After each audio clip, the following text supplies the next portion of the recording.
Нихуя, все заново. Я гвардии капитан Бекоев Владимир Русланович. Громче Личный говори, номер 2559881. 11-я бригада. Войсковая часть 32. бригада чего 11? ВДВ. Ты кто? Я Касаткин Натан Юрьевич. Личный номер МТ-19 1674. Ефрейтор 3-й десантно-штурмовой рот 11-й отдельной гвардейской десантно-штурмовой бригады. Какую вы получили задачу?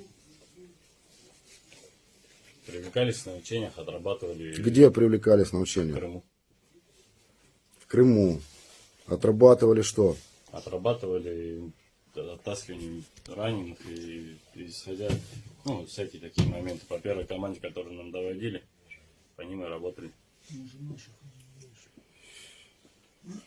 Понял. Где была загрузка десанта?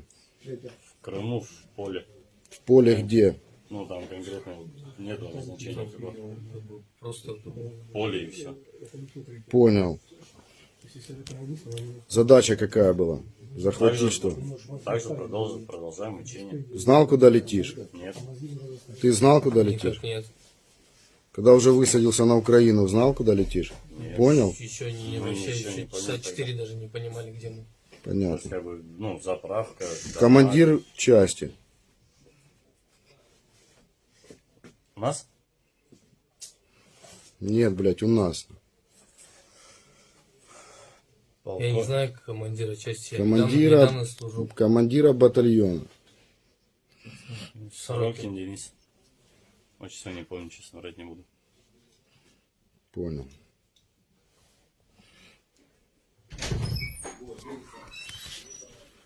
Нормально, но попробуй пожилой. Слава Украине!